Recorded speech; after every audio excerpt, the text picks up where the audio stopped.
तो जय हिंद दोस्तों, मैं रवि गुप्ता फिर स्वागत करता हूं आपके ही अपने YouTube channel A to Z Fauji blog में। आज बात करते हैं, बहुत दिनों के बाद एक वीडियो लेके आया हूं आपको यूपी पुलिस कांस्टेबल पे। जो पहले हमने वीडियो डाला था कि 15 जुलाई को उसका नोटिफिकेशन आने वाला था, लेकिन नहीं आया।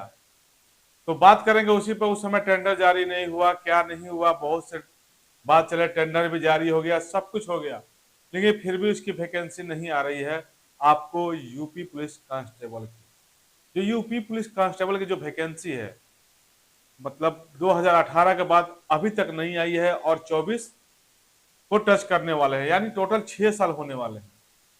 अब ये बोलेंगे कि हमने भर्ती कराई है। आपने 18 में नोटिफिकेशन जारी किया था, 18 में आपने फॉर्म अप्लाई कराया था और आपने 20 और 21 में ज्वाइनिंग कराया था आपने यूपी पुलिस की वैकेंसी को।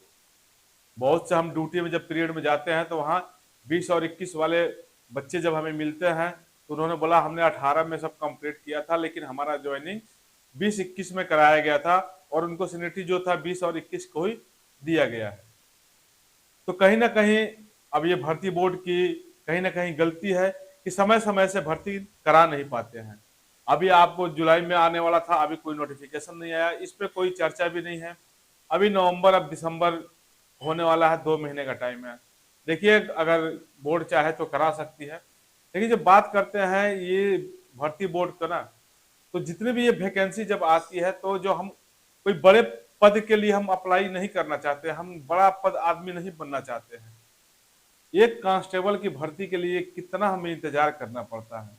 अब 18 में आप लोगों ने नोटिस जारी किया था, 18 में वैकेंसी निकाला था, उस समय से आप लोगों ने एज काउंटिंग किया था, कितने बच्चे का एज ओवर हो गया। बहुत से बच्चे कहीं काम कर रहे हैं, मजदूरी कर रहे हैं, लेकिन जब एक कांस्टेबल के लिए बच्चे इतने लाइन लगा रखे हैं, कौन जो मिडिल क्लास के बच्चे हैं, गरीब परिवार के बच्चे हैं, वही लगे हैं कि हमें कहीं ना कहीं एक रोजगार मिल जाए, जो हमारे जीने का सहारा हो जाए, अपने घर द्वार और बाल बच्चों को अच्छा से पढ़ा ले, लिखा ले। इससे ज्यादा और एक कांस्टेबल की जॉब करने वाला कुछ नहीं कर सकता है।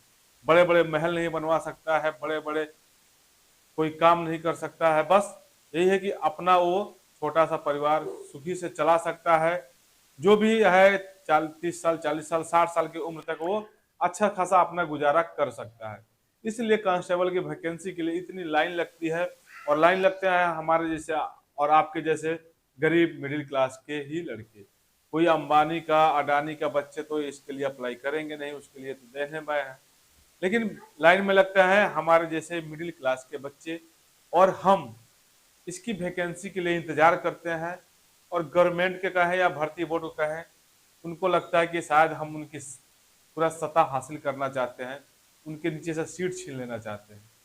अरे वैकेंसी हम कांस्टेबल के लिए, सिपाही के लिए, अपने स्टेट के लिए, अपने देश के लिए, हम सेवा करने के लिए और कुछ अपना गुजारा हो जाए, इसलिए हम भर्ती में आते हैं।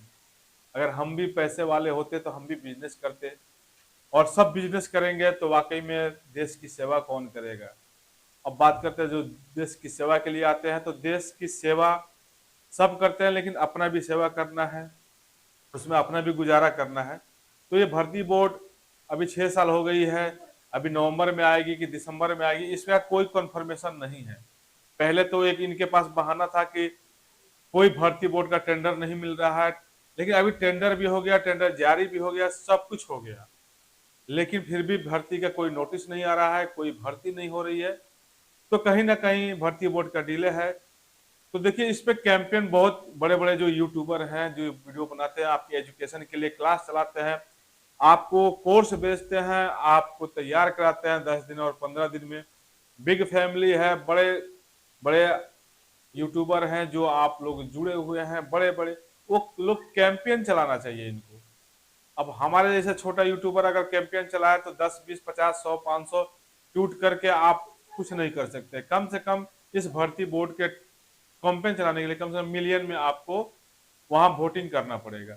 तो जो बड़े बड़े यूट्यूबर हैं उनको कैंपेन करना चाहिए, और इस पे कम से कम उनको भर्ती बोर्ड से ये कैंपेन के माध्यम से इनको आगाह करना भी चाहिए कि वैकेंसी क्यों नहीं आ रही। कम से कम उस पर कोई अपडेट दे, एक फिक्स डेट दे, 2023 में नहीं कराएंगे, 24 में ही होगी। तो उस पे क्या है कि जितने भी बच्चे हैं उनको थोड़ी सी राहत मिल जाएगी। थोड़ी सी राहत मिलने के लिए कम से कम एज रिलैक्सन भी मिलना चाहिए, क्योंकि 6 साल जो वैकेंसी नहीं आई होगी, जो 2018 में देखा होगा वैकेंसी, और ऑफ कोर्स अगर वो रिटर्न वगैरह में छट गया होगा, तो आप 6 साल में मानिए कि उसका एज कहाँ से कहाँ चला गया होगा। क्या वो दोबारा भर्ती को देख पाएगा? तो इसलिए कम से कम 3 से 4 साल का एज रिलैक्सन आपको मिलना चाहिए। तो इस वीडियो में मैं ज़्यादा आपको वैकेंसी में बात नहीं कर रहा हूँ, बस ऐसे ही आपसे बातें कर रहा हूँ भर्ती बोर्ड के लेके, यूपी कांस्टेबल के जो भी वैकेंसी है उसी पे बात करने वाले हैं और उसी पे कर रहे हैं। तो अभी आपको थोड़ा सा इंतजार करना पड़ेगा कब वैकेंसी आएगी। लेकिन हाँ, जिनका अगर एज है, अगर एज रिलैक्सन मिल जाता है तो कुछ बच्चों का भला हो जाएगा, लेकिन फिर भी बहुत से बच्चे इससे पीछे रह जाएंगे। लेकिन जिनका भी अगर लग रहा है कि हाँ, हमारा एज है, तो आप अपना अच्छे से तैयारी करते रहिए और एक जॉब लेके आप अपना घर परिवार बच्चे को आराम से इससे संभाल सकते हैं। कोई बड़े बड़े हो। बस यही एक छोटी सी जानकारी थी। अगर ये जानकारी अच्छी लगी हो तो फिर मिलते हैं दूसरे वीडियो में। तब तक के लिए जय हिंद, वंदे मातरम।